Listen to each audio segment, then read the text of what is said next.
Kisah kita kali ini akan mengantarkan kita melalui perjalanan panjang melewati lembaran sejarah ke daerah yang sangat jauh, bertemu dengan banyak orang asing, hingga akhirnya sampai ke lokasi yang sampai saat ini masih menimbulkan banyak pertanyaan.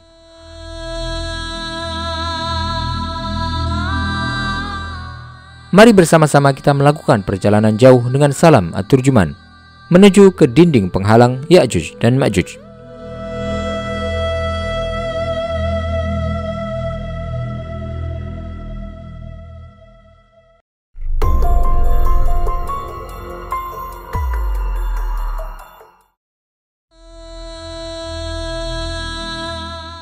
Dalam sebuah riwayat yang disebutkan oleh banyak ahli sejarah dalam buku-buku mereka, yang sebagian besar merupakan nukilan dari kitab Al-Masalik wal Mamalik karya Ibnu Khordazabah yang telah meriwayatkan secara langsung dari tokoh kisah ini, Salam At-Turjuman.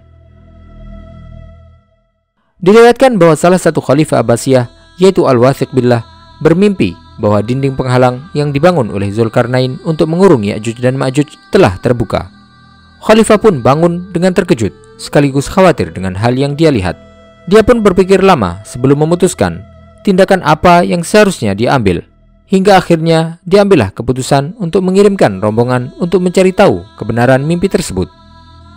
Para penasihatnya pun kemudian menyarankan kepadanya bahwa tidak ada seorang pun yang pantas untuk melakukan perjalanan ini selain Salam At-Turjuman yang menguasai 30 bahasa. Khalifah pun setuju. Dia meminta kepada At-Turjuman untuk memimpin sebuah rombongan penjelajah untuk mencari tahu kondisi dinding penghalang yang sebenarnya. Salam At-Turjuman pun berangkat dari Surra Manra'a, atau dikenal saat ini sebagai kota Samurra, dalam sebuah rombongan yang terdiri dari 60 pemuda yang perkasa dan 200 bighal yang dibekali dengan kebutuhan hidup selama 1 tahun bagi tiap pemuda dalam rombongan tersebut. Khalifah juga telah menyertakan surat kepada pemimpin Armenia agar memberikan pelayanan kepada rombongan itu, yang kemudian dia pun meneruskan untuk mengirimkan sebuah rekomendasi kepada pemimpin Lan untuk menjamu para anggota rombongan yang datang tersebut. Dan demikian hingga sampai ke Filashah dan Tarkhan, Raja Khazar. Rombongan tersebut bermalam di Khazar selama sehari semalam. Setelah itu mereka melanjutkan perjalanan dan ditemani dengan 5 orang penunjuk jalan dari Khazar. Mereka melakukan perjalanan selama 25 hari hingga sampai ke daerah dengan tanah yang hitam dan berbau busuk. At-Turjuman dan rombongan pun sampai harus menutup hidungnya dengan cuka karena tidak kuat dengan bau busuk yang sangat menyengat. Mereka melakukan perjalanan melewati daerah tersebut selama 10 hari hingga sampai ke negeri yang telah hancur, dan mereka melewati negeri tersebut selama 20 hari. Ketika mereka bertanya tentang negeri tersebut, mereka pun diberitahu bahwa negeri itu adalah negeri yang telah dihancurkan oleh Ya'juj dan Ma'juj.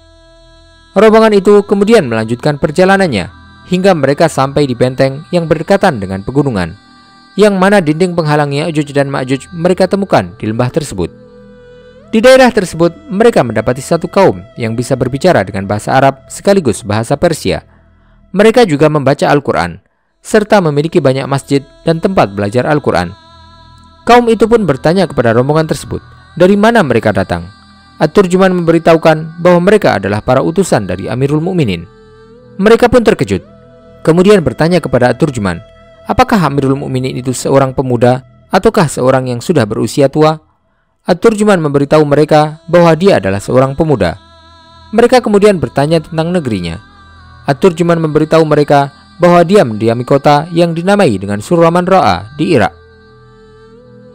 Kaum itu pun ternyata tidak mengetahui sama sekali tentang Irak ataupun tentang Khalifah.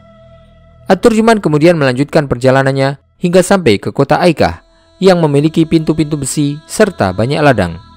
Kota tersebut merupakan kota yang disinggahi oleh Zulkarnain beserta pasukannya.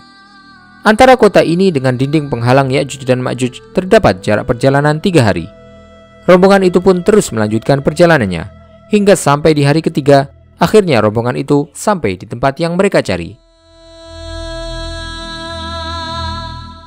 Mereka menemukan sebuah gunung yang berbentuk bulat, dan yang dimaksud adalah rangkaian pegunungan yang melingkar. At-Turjuman menyebutkan bahwa dia sampai ke sebuah gunung yang tinggi yang memiliki benteng.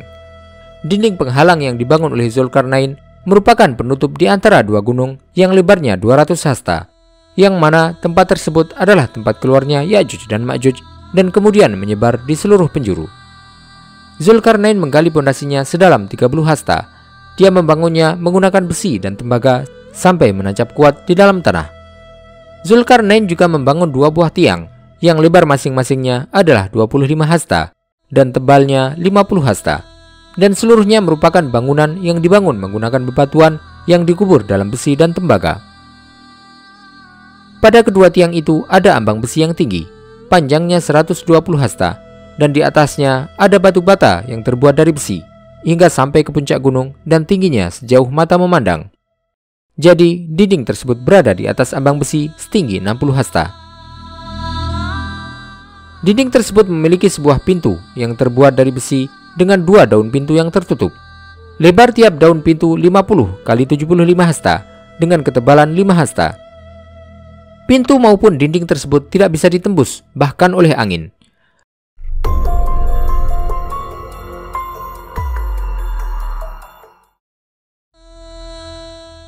At-Turjuman dikejutkan dengan pasukan berkuda yang berada di tempat itu, yang ternyata mereka datang setiap hari Senin dan Kamis. Mereka adalah pasukan penjaga dinding penghalang tersebut yang diwariskan dari generasi ke generasi. Pemimpin pasukan tersebut memukul pintu besi hingga bergema, dengan tujuan agar didengar dari belakang dinding, hingga mereka pun tahu bahwa dinding itu dijaga dan bahwa pintu itu masih utuh.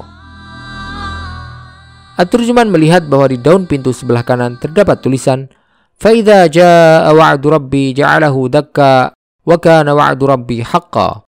Maka apabila janji Tuhanku sudah datang, dia akan menghancur luluhkannya, dan janji Tuhanku itu benar.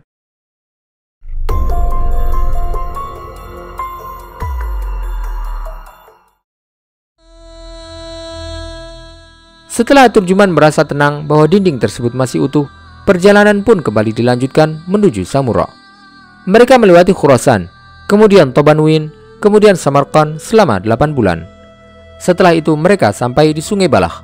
Mereka pun menyeberanginya hingga sampai di Bukhara, Tirmidh, kemudian Naisabur, hingga akhirnya sampai di Samura. At-Turjuman menyebutkan bahwa akhir perjalanan ini mengorbankan nyawa 22 orang dalam perjalanan pergi dan 24 orang dalam perjalanan pulangnya. Dan yang menyelesaikan perjalanan hingga Samura hanya 14 orang dan 23 ekor bighal. Perjalanan mereka pun memakan waktu 16 bulan untuk pergi dan kembalinya ke Samura selama 12 bulan. Sampai di sini berakhirlah perjalanan At-Turjuman. Perjalanan yang sangat indah dan menarik, bahkan penuh misteri dan menimbulkan keraguan.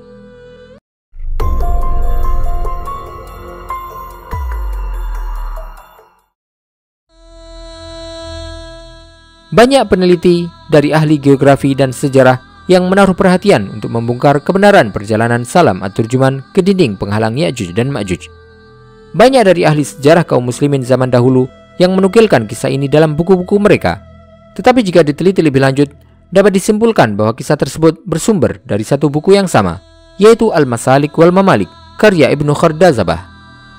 Beberapa ahli sejarah juga telah melakukan sedikit perubahan pada riwayat pertama tersebut. Bahkan kemudian muncul beberapa mitos berkenaan dengan perjalanan tersebut dalam buku-buku yang ditulis kemudian.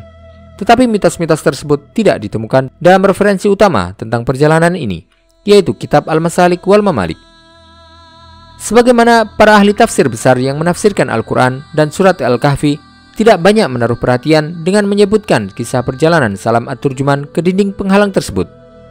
Seperti Ar-Razi yang menyebutkan kisah perjalanan ini dalam kitabnya, tetapi dia tidak menyebutkan tentang sifat dinding yang dilihat oleh At-Turjuman ataupun keterangan lain yang diambil dari perjalanan tersebut. Sebagaimana juga sebagian ahli sejarah dari orang-orang barat di masa modern banyak yang meragukan terjadinya perjalanan tersebut. Tetapi sebagian yang lain, seperti ahli sejarah Rusia Ignatiy Krashkovsky, telah menyebutkan perjalanan Salam At-Turjuman. Tetapi dia lebih condong untuk menganggap bahwa Salam At-Turjuman hanya sampai ke tembok besar Cina, yang kemudian dia kira sebagai dinding penghalang Ya'juj dan Ma'juj.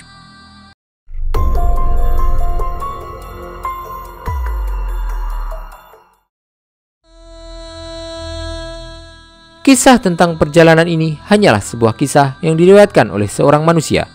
Tetapi kepastian dan kebenarannya hanya Allah SWT yang mengetahuinya.